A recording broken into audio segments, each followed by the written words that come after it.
last Switch Smash Bros video, you all left suggestions for what you wanted to see next. My patrons voted on those suggestions, and today, as you may have already guessed from the title, we're gonna be looking at which fighters from the roster have been to outer space. The final frontier! But first, as always, the rules for the video. Same as usual. 1, I'm only counting games, no TV shows, movies, comics, or official art, just in-game content outside of the Smash Bros series. 2, if the name on the roster is generic, the character is generic. Inkling is any Inkling. Pokemon Trainer is any Pokemon Trainer. I go by the name it says or the other characters in the palette swap. The main exception is Dr. Mario is Mario. I just know that in my heart. 3, I only need to name one example of proof for each character. If the character has gone to space in multiple games, I'm proud of them, and I likely won't acknowledge it. Both the pride and the other examples. Contestants will either be sorted into definitive proof, where there's proof in the game that the character has gone to space, be it in a vehicle or a space station of some sort, or just straight up raw dogging it in space.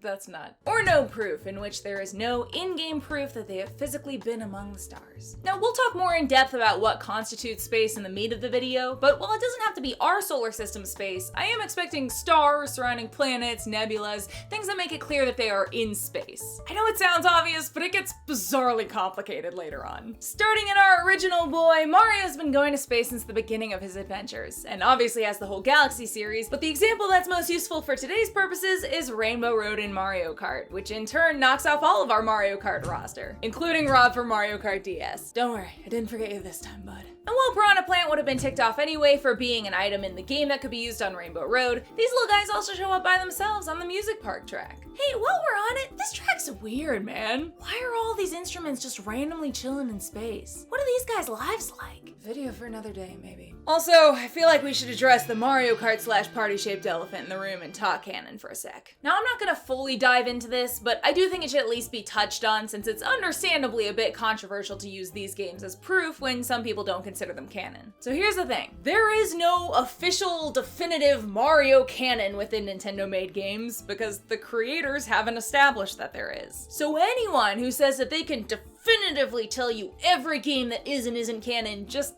they can't, because they're working with their rules and definition. Unless you're talking to Miyamoto himself, in which case, you're very fortunate. So even my definition of Mario canon is just that, it's my definition of it. And unless Nintendo higher-ups have outright said that a game is not canon, or if the game itself shows that it's not the actual characters, like how in the Smash series it outright shows that these are trophies coming to life, my definition of Mario canon is any game that Nintendo created or published with Mario in it. At the same time, I completely understand why you would look at the series and want to write it off as a non-canon. However, Mario Kart or karting is referenced in multiple games, so what can you do? And I also get how it's extra unbelievable since it crosses characters from different series. Like, you might think there's no way Isabelle's actually raced alongside Mario. But also, in Animal Crossing New Leaf, a cart from Mario Kart is fully an item. So I don't know what to tell ya. As wild as the roster seems, it was made by Nintendo, they have referenced the game in other games, and they have never said it's not real. So all those points lead me to the conclusion that it should count. And it's the same deal with the Mario Party series. I likely won't address this again in future Which Smash Bros videos, so maybe just refer people back to this one if they have the question in future videos. I'd really appreciate that. But moving on down the list to the Metroid series, being an intergalactic bounty hunter means that Samus is well acquainted with space, and Dark Samus's home is in space as well. All of this also means that for the first time, Ridley gets to be checked off as proven as well! Woo! You go, Ridley. Probably enjoy it while it lasts. Kirby has also spent his fair share of time in space, and even has his own warp star to get around, which King Dedede also hitches a ride on sometimes. And Meta Knight doesn't even need a warp star to fly in space. He can just vibe up there. It's probably no surprise that all 3 characters from a game called Star Fox that takes place in space have been to space. So I'm just gonna check them all off and move along. Now it's here at the Pokemon where things start to get a lot trickier. There are quite a few Pokemon that have said to have come from space, like Solrock or Cleffa, and Porygon 2 was even created specifically for space travel. But the Pokemon in Smash don't fall under either of these categories. So then I had to look at the locations in the games. Distortion World from Pokemon Platinum, while space-esque, is more an alternate dimension, and doesn't really seem like the outer space we're looking for here. In fact, the Distortion Room from Romanus Park from Brilliant Diamond and Shining Pearl actually looks like it fits the bill still a lot more. But can you call a room in a park space? Or is it just designed to look like space? It was a little too murky for me, so I wanted to see if I could find something more concrete. Ultra Space from Pokemon Sun and Moon and Ultra Sun and Moon definitely seemed hopeful for obvious reasons. But when you actually go to it, it's really just like warping to different places with their own biomes. This guy even says you came back to this planet, so it feels like there should be a distinction between being on an alien planet and being in space. However, if they just showed us entering the warp point and coming out of the other side instantaneously, I probably wouldn't count it because there wouldn't be a way to prove how that warp point functioned. But lucky for us, going through the Ultra Wormholes has its own whole minigame-esque type thing called the Ultra Warp Ride, where you can clearly see they're traveling through space. And since all of the Pokemon in Smash can somehow be obtained in this game, all of the Pokemon as well as the trainer are getting checked off as having in-game proof of the ability to go to space. So remember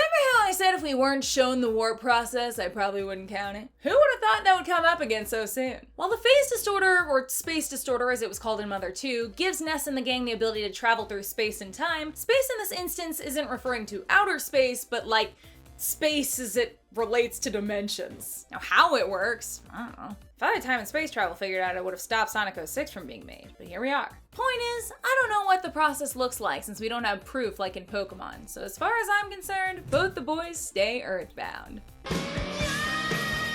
Moving down the list, Captain Falcon has a course that's straight up and down called Outer Space, which looks insanely dangerous. And while those might look like stars in the background of the Ice Climbers game, they're actually just ice particles, as the Ice Climbers have only been as high up as the mountains they climb will allow, plus a few pterodactyl-assisted meters. While we were able to mark off Link for Mario Kart, it's time to examine the rest of the Zelda crew on the roster. Zelda/Sheik haven't been to space as far as I know. Now, at the time of writing this video, Zelda Echoes of Wisdom has not come out yet, so if there's space in that, don't get mad at me. I'm merely past Hannah. Young Link probably gets the closest to space in Majora's Mask, which even features aliens. But while he does go inside the moon has already come down to Earth, so I cannot qualify the sky as outer space. And as much air as Toon Link gets in Wind Waker when he shot off the ship, he also never reaches space. Finally, while Ganondorf does appear in other realms does not outer space make, so the rest of our Zelda crew is going under no proof. It might not be too surprising given the medieval-esque time period that the Fire Emblem games take place in that none of the characters on the Smash roster go to space at any point. What is interesting though is that many of the Fire Emblem characters share the same names as the moons of our solar system's planets. But that's about as close as the proximity gets. In Fire Emblem Fates, there's quote-unquote my castle located in the astral plane, but this is just like another world, and again we don't see this teleportation system, so they're all getting marked as no proof. Mr. Game & Watch is next, and while he has ventured below the sea, he has yet to venture beyond the stars. Looking at the Kid Icarus series, in Kid Icarus Uprising, Palutena mentions to Pit that space pirates have stolen some sacred treasures that she hid in the constellations, and his mission is to raid the ship and get them back, which means that both have been among the stars before. And though the platform that Pit and Dark Pit fight on isn't in space, it is pretty dang high up in the air, and at the end of the battle, Dark Pit launches himself up even further into the abyss until he becomes a little twinkle, so I'm gonna say all of them have been to space. The closest we get to space in the Metal Gear Solid series is the Fury being a past astronaut, and even wearing a spacesuit to fight, extra. But Snake himself has not been to space. Has Sonic been to space, though? Yeah, of course he has. Of course Sonic's been to space. It's silly to even ask. Next we have two spacebound fellas with Olimar, whose whole thing is flying from planet to planet in his ship, and Mega Man, who in Mega Man Star Force has not only been to space, but deep space. Whoa. Double space, double fun. The Wii Fit trainer, on the other hand, continues her trend of very normie behavior by not going to space. Not going to the final frontier? So basic. Now, a lot of times this is followed up by me saying that because Lil Mac is also someone who spends a good amount of time in the gym, he also hasn't done whatever I'm looking at. But guess what? Little Mac's been to space. Yup. Little Mac shows up in Captain Rainbow, which is published by Nintendo, and has the very interesting plotline of needing help getting back into shape to become the boxing world champion again. Then Captain Rainbow sacrifices his wish to make Little Mac's wish come true, and Little Mac rockets into space, providing definitive proof in the most shocking turn of events ever that Little Mac has indeed been to outer space. And Pac-Man's right behind him, as there's a whole space world in Pac-Man World. Back-to-back surprises. But unfortunately, with Xenoblade Chronicles, it gets a bit complicated again. So at first, this seems like an open and shut case when you see Shulk and the gang here in memory space. Sure, you previously see just Shulk hovering there, but the way he's laying down with his eyes closed makes it easier to write this off as a dream, perhaps. But when they're all there, fully conscious, surely this must count as being in space, right? Well, not really. See, memory space is a metaphysical space constructed of Sans' memories, so it might be a perfect reconstruction, but it isn't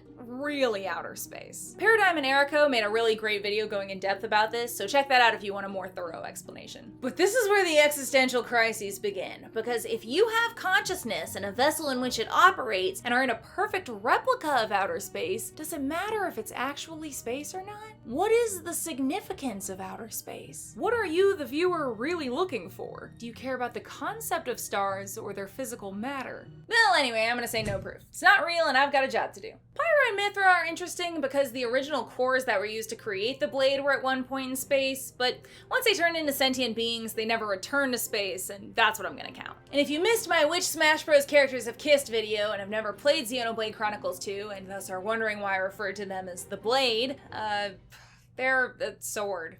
And kind of sisters and kind of wives, but I beg of you, don't look into it. Cherish your blissful ignorance. Just focus on the fact that they haven't been to space, and let's move on to the Duck Hunt duo, who obviously haven't been to space, so let's instead move on to Ryu and Ken. Ryu and Ken can both be checked off as proven due to the Ring of Galaxy stage in Street Fighter V, which was only available for a limited time in honor of the Capcom Pro Tour 2021. And it's these space fighting stages that also allow us to check off Terry for the Ignis boss fight stage in King of Fighters 2001, and Kazuya for both the Final Frontier and Space Colony stages. Because the other fighting games got their own space arenas, ARMS not having a space stage is the biggest missed opportunity ever. That would make for a great stage in that game, and we were so close to finally having Min Min qualify for something. Min Min is my new Ridley. Justice for Min Min. Next we have Cloud, who rides in the Shinra number 26 with Sid up to space, which marks him as proven. But we would be remiss not to talk about the Edge of Creation and other spacey places where Cloud fights Sephiroth, especially since Sephiroth is the other one we need to consider. And this gets sticky.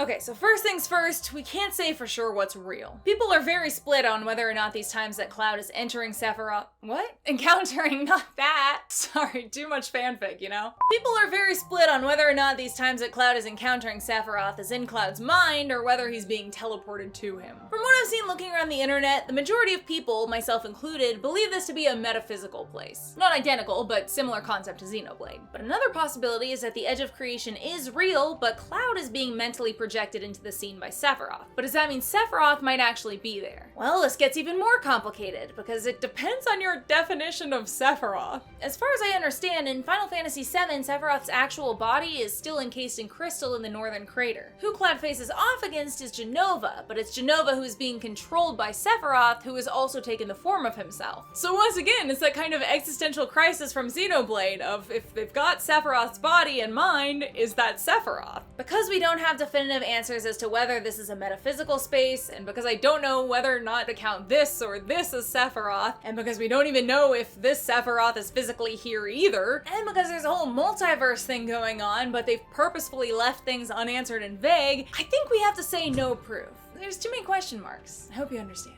Bayonetta and Jean both not only go to space, they appear to not need any sort of suit or equipment to do it. Yet another example of witches being OP.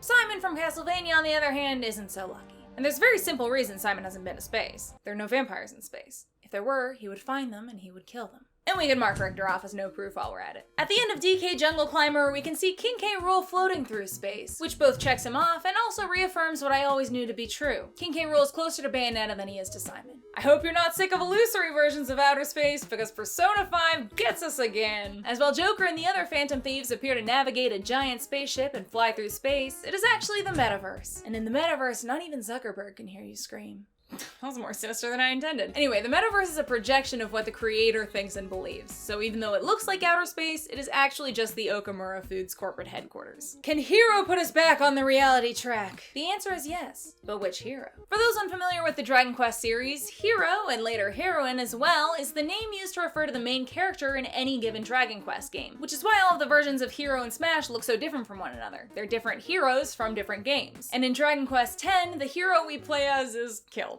but gets reincarnated, where they later in the game find themselves in space. I think a hero reincarnated is still a hero. They still are a hero, after all. I'm marking it as proof. In Banjo and Kazooie Nuts and Bolts, you visit an alien terrarium that's in outer space, as you can see out the window. Which is not what I would have expected a Banjo and Kazooie space level to look like, but I'll take what I can get. Now for Minecraft, there was a collaboration with NASA for Minecraft Education in which there was space travel. But one, the people who are passionate about that not being canon are really passionate about that not being canon. And two, you seem to just build the rockets and send them off anyway. You don't actually go into space yourself. So that combined line with the fact that I'm a bit worried I'll be eaten alive if I dare suggest we consider Minecraft education could possibly be canon means I'm putting Steve down as no proof. And finally, we have Sora, who has sailed the starry seas many a time in his gummy ship. So final boy is proven boy. So there you have your space travelers, folks. Are there any that took you by surprise? I really appreciated all the suggestions that were given. I appreciate my patrons for voting, and you know what? I think another Patreon vote is in order. So feel free to leave any other suggestions you might have in the comments. Join the Patreon if you want to say in what'll be next, and I'll be back with another one before too long. But first, I'm gonna go to the metaphysical space in my mind that I like to call anxiety.